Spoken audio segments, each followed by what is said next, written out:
Hello and welcome back to another episode of the NXT Podcast. I'm your host, Skelly Bones, here on the No Holds Barred Network, bringing you all the news, reviews, and more when it comes to NXT Live every Wednesday on the USA Network. So, happy day after Thanksgiving, happy Black Friday to everybody out there. And we had quite the show this Wednesday, the November 27th, 2019 episode of NXT. We open up with a recap of War Games, and oddly enough, no Mauro Ranallo on this episode. Thanks to Corey Graves for that one.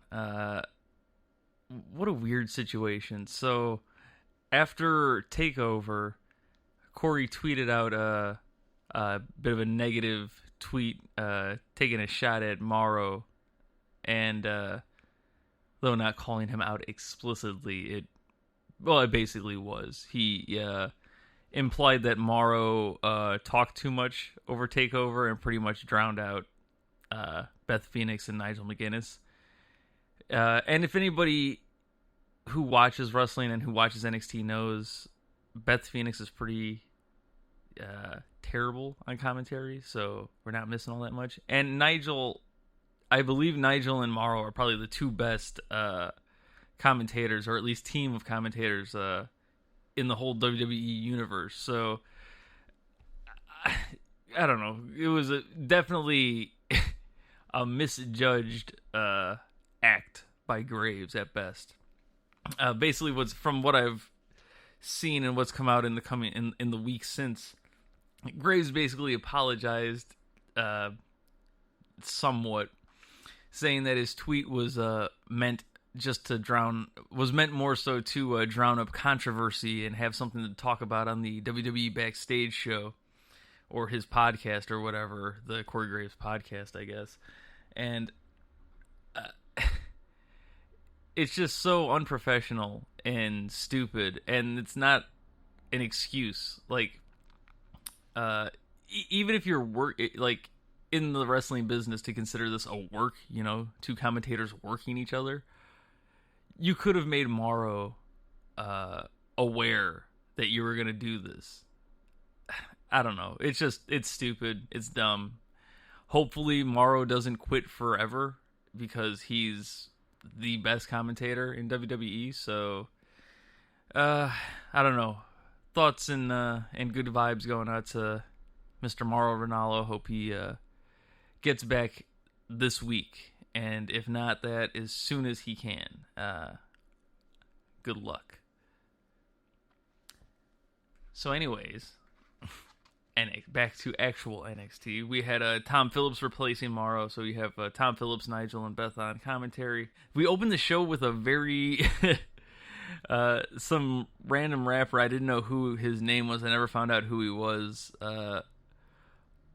Starting off with a dance celebration. You had pretty much everybody from NXT coming out and celebrating their victory at Survivor Series, and it was weird. And then the Undisputed Era came out, interrupted, pretty much told everybody they were being super lame, and they didn't do anything. Undisputed Era was the reason that Undisputed Era and Adam Cole were the reason that Team NXT dominated at Survivor Series. We end up with Ciampa, Keith Lee, Dijakovic, and Riddle in the middle of the ring. Everybody else just kind of disappears, and it's just them in the Undisputed Era. They kind of, talk their smack back and forth. Finn Balor comes out, and Balor calls out... Finn Balor comes out, and Ciampa calls out Balor. Keith Lee and Dijakovic call out Fish and O'Reilly.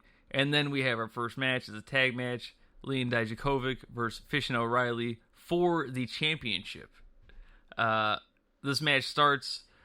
Lee throws Bobby Fish over the ropes into Kyle O'Reilly on the outside, and we immediately cut to commercial. They're doing a picture-in-picture commercial.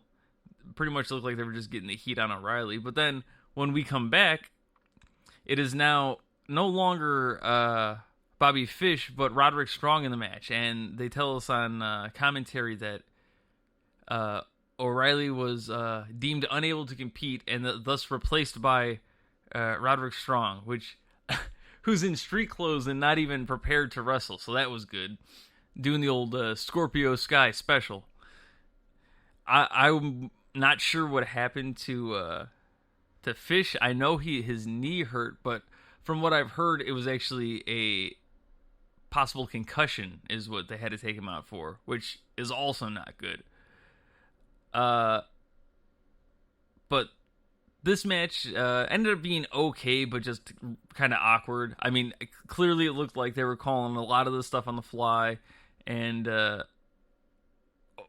Strong. There were certain spots that they had worked out, but Strong didn't know them, and they had to kind of figure this out as they were going. So there were some weird moments and some weird pacing. Actually, it looked like the ref was kind of confused at times too, because he didn't want to start calling people out because he knew the guys were all in the ring. Like, you'd have all 4 guys in the ring, and he didn't want to start counting people out or, yelling at people to get out of the ring because they're trying to tell each other what the fuck was going on. So we get to the end of this match. Adam Cole comes out. As he's coming down the ramp, he gets leveled by Keith Lee with a pounce and just thrown into like the second or third row of audience members, which I'm pretty sure were plants, but still just an insane looking spot.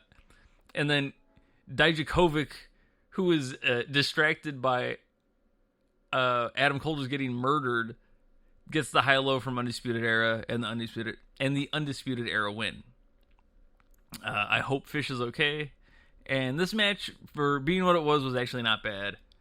Again, awkward, I think is the best way to put it. But you have 4 guys that can work, and they ended up having a decent match.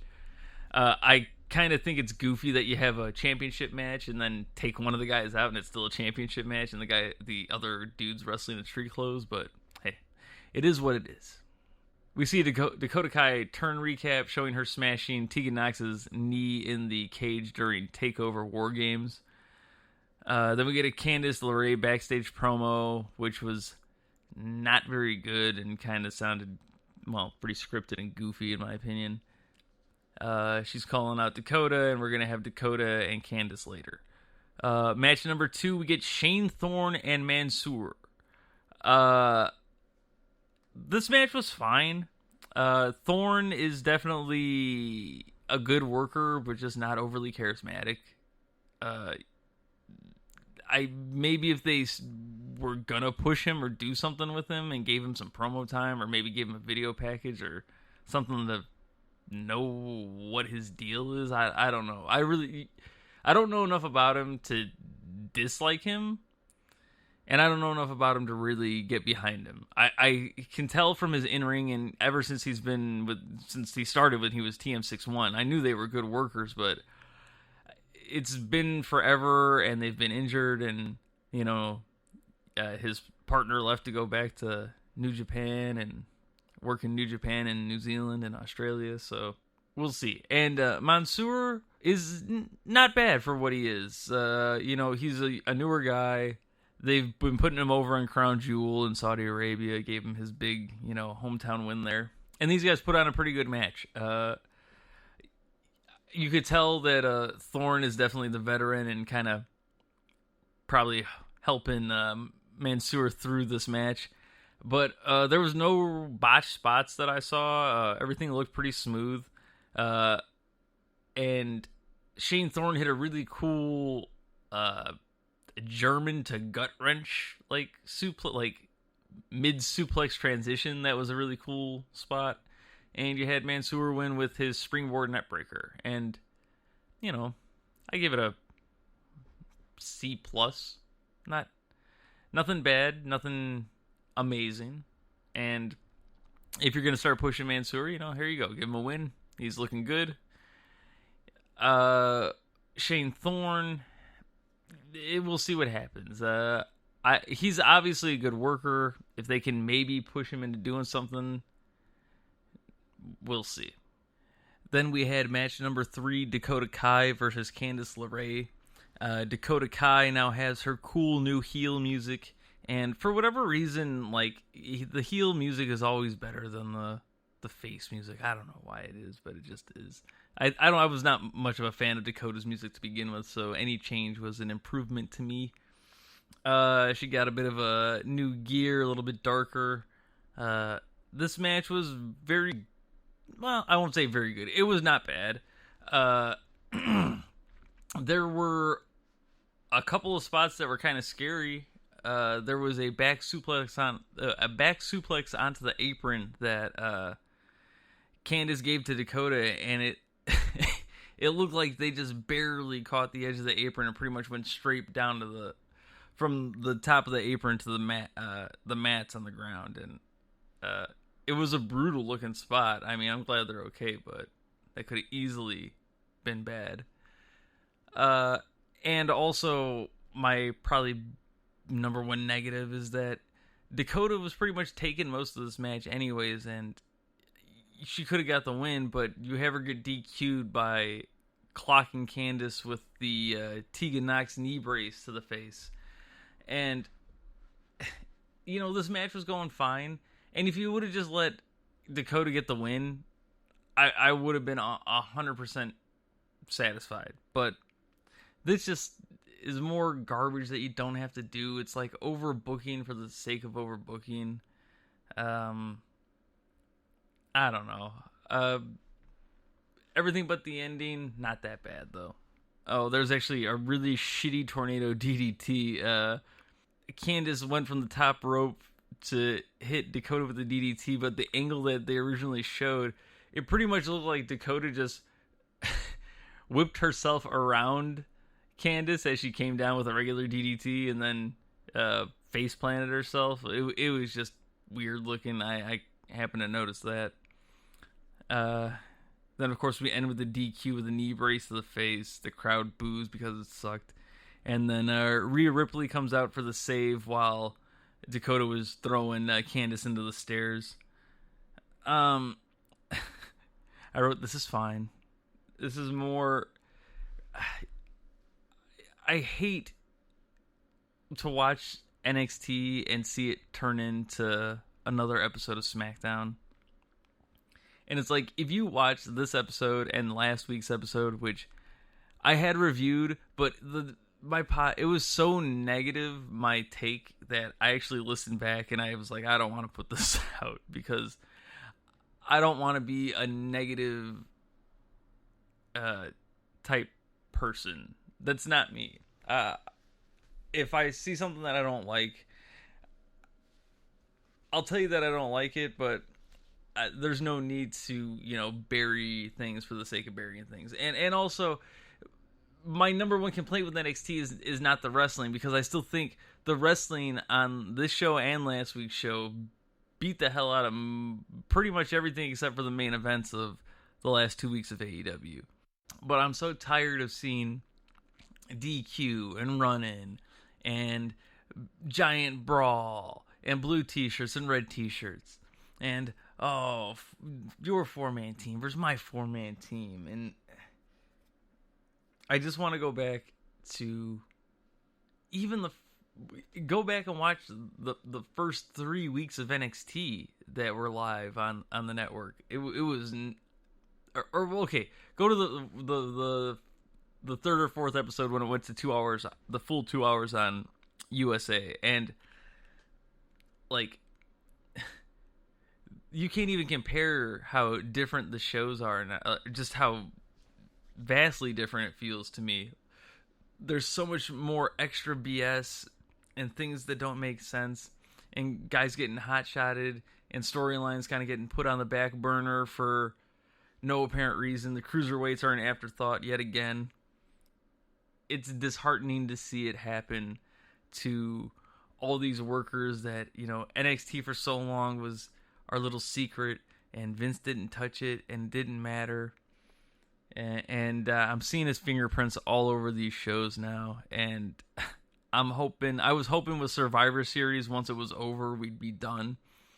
But this is just looking like we might get more of the same, and I just want to get more clean finishes. Is that so much to ask? It's not that hard. Just somebody pin somebody or submit someone. And we don't need to run in every match. I'm rambling. All right, so we got a Ciampa promo that was good. We get a Cameron Grimes video package, who I was actually questioning where he had been, considering he's another one who, for the first few weeks of this, since NXT went live, he was getting pushed pretty heavy, having him squash guys and getting wins in 2 seconds, and then he just kind of disappeared out of nowhere. Then our fourth match of the night, we get Akira Tozawa versus Lio Rush for the Cruiserweight Championship.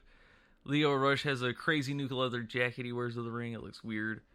This match was really, really good. My match of the night by far. Akira, I think, is a really underrated worker. There's so many guys that are on 205 Live or that kind of got delegated to the Cruiserweight show that are just so underutilized and overlooked, and it's depressing. And Akira is definitely somebody that I think could have gotten over had he gotten the chance, and still can. If you push this guy, he'll get over. He has something natural about him that I think is just likable. Anyways, these guys had a hell of a match. There was one kind of weird spot where Rush kicked Akira in the head, and his mouthpiece fell out, and then he kind of stood there for a second.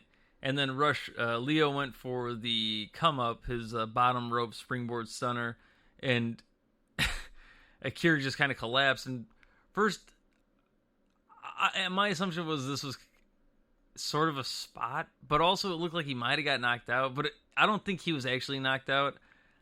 I think the spot was supposed to be that he was supposed to get his mouthpiece kicked out and then,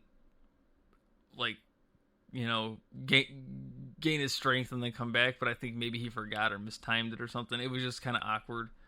Other than that, this match was great. Ended with the 2 frog splashes to the back and front of Tozawa, and Lio Rush is still your Cruiserweight champion. Then we had a really good unblinking Finn Balor promo where I watched, and I do not believe the man blanked once. It was pretty intense. Good promo. This is good stuff. On to not so good stuff. We have match 5. Xia Li versus Vanessa Bourne. Vanessa, I don't think I've ever actually seen her wrestle, and if I have, I don't remember. She's kind of been valeting Aaliyah for the last 4 months or so, and they've been on and off on TV every here and there. Vanessa's mad because they're saying that Xia broke Aaliyah's nose in their match a week or 2 ago. So Vanessa's coming out to, I guess, show her what for. This match goes about 30 seconds, and then Shayna Baszler and company come out. And what I liked about this, instead of having Xia Li be distracted and pinned, she actually just hurried up, hit her finish, and pinned Vanessa, and then waited for Baszler to take over. After she wins, both Marina Shafir and Jessamine Dukes run to the ring and start taking on Xia Li. Li kind of takes them all off. Baszler comes in. She takes out Baszler for a minute, and then she gets overpowered.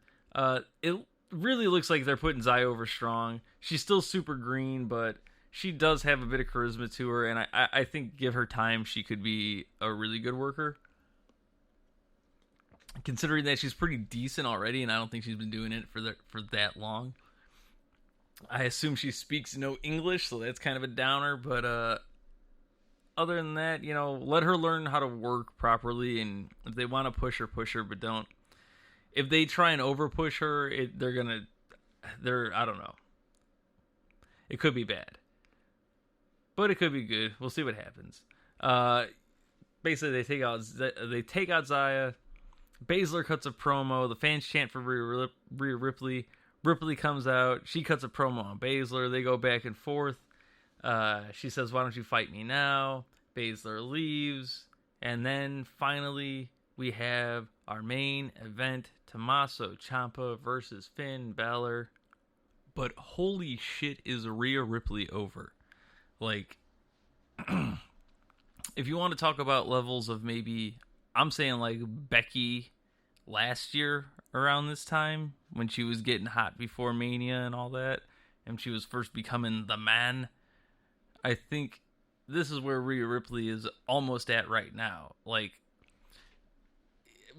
not to that popularity level, because she's only been on NXT and NXT UK in terms of mainstream people knowing about her. I don't know, but her reaction to this crowd, or this crowd's reaction to her, is amazing. Like, they want to see Rhea Ripley, and they want to see Rhea Ripley just kick somebody's ass, and it's amazing to see. Wow, you know, you have a girl who is a big, imposing, badass looking chick, and you have her come out and she beats people and wins, and wow, the crowd is behind her. Holy shit. Like, it's so amazing. Like, it's so, the things that should be so simple are so hard sometimes, and especially you know, someone like Ripley, who most people have never heard of or seen of until she came onto NXT, even though she's been on NXT UK. Almost no one except for super hardcores and like fans of the UK were really watching that show on the network, because I can tell you, I watched maybe 4 episodes, maybe, of NXT UK, and a couple of their takeovers, I believe. But I didn't follow along. I couldn't tell you who their tag champs were or any of that stuff. I knew that Walter was the champ, and that was about it, because Walter's awesome. But other than that, I mean, Rhea came out of nowhere and is immediately like the most over woman in this whole company, basically. So good for her, and I hope she becomes champion soon. If there's anybody that's gonna beat Shayna for the belt, this is who it should be, and this is who it needs to be right now, I think. Anyways, then we had the Finn Balor versus Tommaso Ciampa main event, which of course is a great match. You got two guys that are top tier, you know, going at it and getting, going at it and giving it all they got. And of course, we couldn't get a commercial during, maybe, I don't know, Shane Thorne versus Mansoor, but we get a commercial during the goddamn main event with a picture-in-picture, and it makes me so mad. It's like, why can't you figure out, you're the company that's been doing this for years, you can't figure out better timing for your freaking commercials? Like, I remember watching Raw when I was a kid, and I remember hearing Jim Ross say, like, on many occasions, oh, we fulfilled all our commercial agreements for commercial, fulfillments for the night, letting us know that we were going to be able to see the rest of this match without any commercials. And it's like, you get one during the middle of the main event. Come on. It's so simple. Like, it's the little things that piss me off about this place. Anyways, this was a really hard-hitting match, very aggressive. You got both guys working like they wanted to freaking kill each other, and really very quickly. You ended up having some Adam Cole interference at the end, and Balor wins with his 1916 Brainbuster. Afterwards, Balor and Cole are kind of posing over Finn's dead body, and Balor and Cole are posing over Ciampa's dead body, and then Balor Pele kicks Cole, just pretty much proving that he's not with the Undisputed Era. He's his own thing. Not a bad main event. A hell of a match, and a pretty good angle afterwards. So, overall, this was a good NXT. Still had some leftover stink from Survivor Series, and a lot of this DQ BS that I hate. But other than that, this wrestling was top tier and very good. And this show was good, and I'm excited to see where they go forward now, building up to whatever the next big angles are going to be. I really want to see what they do with Riddle now, since I feel like they kind of... I feel like he's going to get screwed, because they were really pushing him, and then with Finn coming back, it's like, oh, now he has to take the back seat because Ciampa's there, and now Finn is there, and they're really pushing Finn, and I think Riddle's gonna get, delegated to who knows what. I hopefully, now that I think about it, I hope maybe they put him in the North American title picture. I guess just to keep him relevant, or who knows. I guess just maybe give him time off for a little bit, but or put him on just a win streak. But he's already been on a win streak. Like he needs to be in the top mix of things still, I think. So I really think he needs to either be North American champion, or you need to have him staying in the top mix. Otherwise, it's going to be bad. Matt Riddle, keep him strong. Now, speaking of strong, ratings. We were not going to get the ratings for this week until Monday because of the Thanksgiving holiday. So we can speculate for another 3 days about what it's going to be. But my biggest takeaway of the last week was NXT beating AEW for the first time last week. But they beat them with probably my most hated episode of NXT ever. Like, you started with a Becky promo calling out Bayley, and it felt like an episode of Raw or SmackDown. It didn't feel like I was watching NXT. I really was hoping to God that it wouldn't beat AEW just so Vince would be like, well, I don't know, maybe it's somebody else's problem, and would just leave it alone. But my biggest fear is the fact that now that NXT won last week using these tactics, we're going to see this going forward.